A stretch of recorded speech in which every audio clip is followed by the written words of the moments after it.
Yo, what's going on, Dragon Ballers? Welcome back to another deck profile. This time we are wrapping up the week with a set 8 brew. I'm bringing you my version of Android 18. You might have heard a few things floating around about like Android 18 Storm. You may not have as well. I kind of tried the more stormy, aggressive version. I wasn't a huge fan of it. I felt like it just had some problems with typical aggro hate like Topo, Nimbus, things like defensive decks like Janemba, Android 21. So I felt I wanted to build this a bit more mid-rangey, and I've actually really liked the way this deck has turned out. So I'm gonna bring it to you guys today. Before we do, guys, if you're new to the channel, make sure to subscribe, hit that bell so you never miss a video. Want to get involved in Dragon Ball Super community, make sure to check out the Discord in the description below. Finally, guys, 3 ways you can help the channel out. Number 1, the Patreon down below, lots of competitive content for you, just $1 a month. Number 2, the YouTube channel memberships button down below, make sure to hit that. Number 3, if you'd like to buy any of the cards you see in this video, I will also have a link to the deck down below.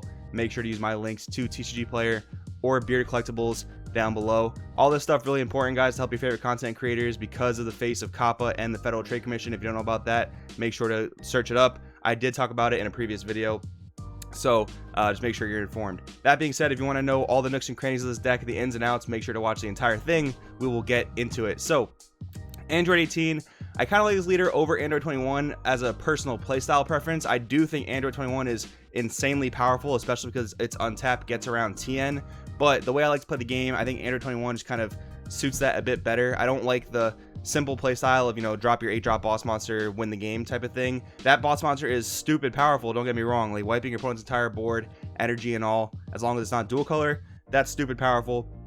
But I think Android 18 just lets me play the game the way I like to play it. And there's so much flexibility in this deck. There's so many tech options that I think are super cool. So we'll just get right into it. So the leader itself, when you play this card, you start with the Android 21 scheme in your battle area. We have 1 copy in the deck. It's all you really need. Activate main once per turn, eat a clone token, then you get to draw a card, then you get to take a life. I do wish taking life was optional, but unfortunately it is not.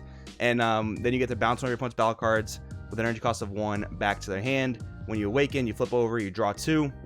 And that's a cool thing we're seeing now. Like Android 21 and Android 18 both did top PPT Dallas. The 18 build that topped that event was more similar to 21 in the sense that it's still ramped, but now we're seeing the bring back of draw 2 leaders, which is kind of neat. On the awaken side, attack, draw a card, activate main once per turn, eat a clone token, then you can bounce one of your opponent's 1-drops back to their hand, and then the combo cost of all your blue and green battle cards are reduced by 1 for the duration of the turn. So it allows you to hit for really big damage, which is why when I explain a lot of the card choices, you'll see what I mean.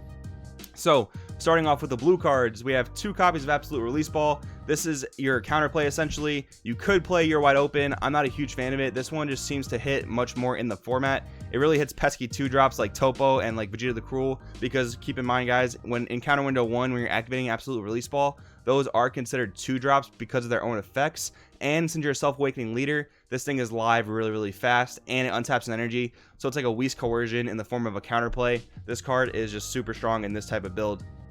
Android 21, the ringleader. Now you will notice there are only 4 dual color cards in this deck, and that's important for the ringleader because we're not trying to charge dual color turn 1. We're also not really playing a ton of counterplays. We're more playing big combo power and big beat sticks. So I want this 1-drop. I want Android 21 ringleader for 2 reasons. 1, it comes into play, just draws a card. It also bypasses Android 21 scheme effect, because the first thing that both players play in their turn cannot attack due to Android 21 scheme. So I want to play 21 the ringleader. I want to bypass this auto so that the next thing I play, you know, because we're cheating in a lot of things in this deck. We're cheating in a lot of big beaters. So I want those things to be able to attack. So I want to spend 1 energy just to play the ringleader, draw a card, cycle through my deck, and then I want to be able to attack with the rest of my threats. Dimension Magic at 4. Again, we're not an untapped 2 leader, so we do have some turns where we want to tap out, but we don't want to be defenseless. That's where Dimension Magic comes in. We use it with Sparking, and you can fill up a drop area pretty easily in this deck. So you got Dimension Magic, you get your energy back up, you're good to go. Senzu Bean, this is for being aggressive as well as being defensive, because in this deck you can go aggro. Like I mentioned, it's kind of an aggro mid-rangey build, so I really like the fact that Senzu Bean kind of works both ways, and the fact that you're not an untapped 2 leader, Senzu Bean helps remedy that. And in this deck you will draw a ton of cards, especially on that awaken turn. If you are at 5 life, use your leader effect, eat a token, take a life, draw a card, awaken, draw 2, attack, draw another one. You're going to be drawing tons and tons of cards, so Senzu Bean really helps mitigate the fact that you're not an untapped 2 leader. 3, Supreme Technique Krillin. This is kind of like a part of a 3-card combo that we will get to. I'll kind of explain it. This gives your leader double strike if it's 18, and if it's attacking, your leader reduces the combo cost, so it becomes a 0-5k Champa essentially that gives double strike. It's also a blocker, and for 1 blue energy after the battle, if your leader's Android 18, you can play this card from the combo area. So you basically get a 1-drop blocker that gives your leader double strike when you use your leader's awakened effect, which is super easy to get to. So essentially this is like a super high value Champa, just gives you everything you want in the deck. Again, when you are tapping out for these really aggressive plays, you do have a decent amount of blockers to defend yourself with. For super combos, you're going to play them. The one Annealing Spirit Trunks, again, it helps us deal with that unability to be an untapped 2-liter. That was a really weird way to word that. It really helps you in the sense that you're not an untapped 2-liter, and it helps you get energy back up for your plays. It is at 1 in the game, so we're going to play the 1 copy. Then we have 2 Son Goku, Prideful Hero, one of our game enders. So we'll give this a quick read. Heroic, you're not really going to trigger that too much, although you could play Heroic Strike in this deck because you are blue, because you do have a lot of untapping. You could get away with playing Heroic Strike in this deck, although I wouldn't recommend it really. But Heroic does proc when you play another Heroic card or activate another Heroic extra card skill. You draw 1, then you negate it for the duration of the turn. Activate main, you're going to eat 3 clone tokens, then play this card from your hand. He is a measly 10k beat stick, but you are playing him for free. He does have the nice ability of activate battle, pay 2 blue, 2 colorless, choose any number of battle cards in your energy, combo with them in this battle, and then this card gains triple strike for the duration of the turn. So this is really one of the game enders. This deck is meant to grind back and forth with the opponent. This deck is meant to whittle them down on resources. So when you play this guy, you swing with him. If they don't have a negate, if they don't have ways to negate his skill with like Godstrike Beerus or anything like that, this guy is going in for game. Only 2 copies is all I really ever needed. It's not the main game ender, but it's a really good one nonetheless. We also have Android 21 Destructive Villain. I was playing this deck a lot, and I was kind of getting overwhelmed by swarm decks, other swarm strategies that just put a ton of guys on board. And realistically, this card is insane. I mean, the villainous thing, again, doesn't really matter too much. If you play another villainous card, your opponent will discard a card, so you could play 2 of these next to each other. Doesn't really matter too much. The auto is the main part. Choose 1 card in your energy, place in the drop area, which you don't really care about. You only ever need like 3 energy in this deck, maximum 4 if you really need it. When you play this card, choose all of your opponent's battle cards with energy costs of 4 or less and place them at the bottom of their deck in any order.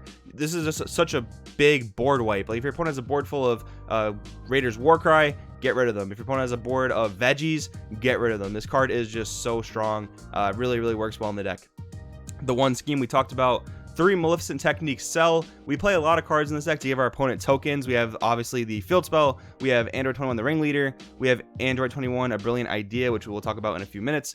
But yeah, so we want to eat those tokens up. We want to get a free 15k crit onto the board, even as early as turn 1. Like if you can get your opponent with 3 tokens, which really can't happen, it's more likely going to be turn 2. But you're going to play Android Ringleader, you're going to give them an additional token at the next turn, and then you're going to play another Ringleader, draw a card, or some other 1-drop that eats up your 21 scheme. Then you're going to play your Maleficent Technique Cell. That's a free crit, and you haven't even spent any energy yet. And if your opponent's only a 10k leader, doesn't have any ways to threaten this cell back, that's super high value.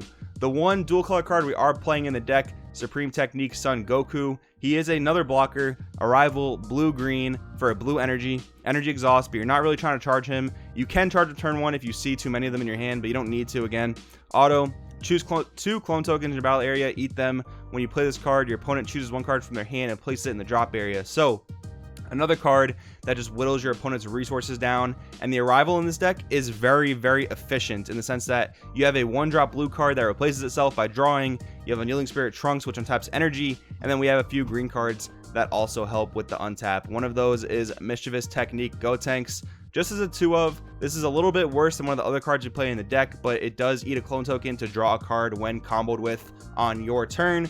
So it does help with that arrival cost. Again, you're basically paying nothing from your hand to arrival if you use this and Android 21 the Ringleader. We have 2 Deed Krillin. Since our leader is an 18, this comes down for free. It is a blocker. It also eats up the Android 21 scheme effect. You could play more of this. It is really good to have the free play to eat up the scheme effect, but I think just for deck space purposes, I think 2 is the right number. Then we have Android 21 a Brilliant Idea. This is the Shenron Figure of Majesty for Android 21 and Android 18 decks. This card is so flexible, so good. Auto, when you play this card, activate this skill. At the end of your opponent's next turn, you play 2 clone tokens to their board. This is going to proc even if this thing gets removed somehow. Activate main once per turn, choose a clone token, eat it. Then you can either choose one of your opponent's battle cards and KO it. Does not care about energy cost. That is so good. or you can choose a leader card or a battle card, and it gets plus 10,000 power and crit for the duration of the turn. So we are finally at our 3-card combo, talking about Infernal Villainy Cell, which is one of the main cards that you want to be comboing with on offense when you use your leader's awakened ability. So if you attack with your leader, right, you get the free combos if you're awakened, you combo Supreme Technique Krillin, and you combo Infernal Villainy Cell. That is a 30k double strike that hasn't cost you any energy, and it only basically costs you 1 card from your hand because Cell replaces itself. And if you had 21 on the board, gave your leader crit, that is another 10,000 power. That's a 40,000 crit for no energy. You basically only used 1 card in your hand. That's what you want to do in this deck. You want to hit really hard, really fast with big crits. That's the main purpose of this deck, while still whittling your opponent's resources in other ways. The final card in the deck, guys, for Piccolo, Special Beam Cannon. It pairs incredibly well with your Supreme Technique Goku. It is a 20k green Goku, so you rival this, make your opponent discard a card, then you free play the Piccolo, you swing with both of them if you're able to, then use the Piccolo, sack off the Goku, you kill anything or make them pitch 2 more cards, which is just what this entire deck is aimed to do. Whittle the opponent on resources. We have that with Android 21, the Villainous card. We have that with our enormous crits, and then you want to finish up the game with either a huge double strike or your Son Goku Prideful Hero with a triple strike. With that being said, guys, this is the deck profile. I really like how it plays. Doesn't play a lot of counterplay, doesn't play a lot of super defensive things, but you do have Dimension Magic into Infernal Villainy Cell, which is a great blue staple for defense. I think the deck is really well rounded. Let me know what you guys think in the comments below. Thank you so much for watching. I'll see you next time.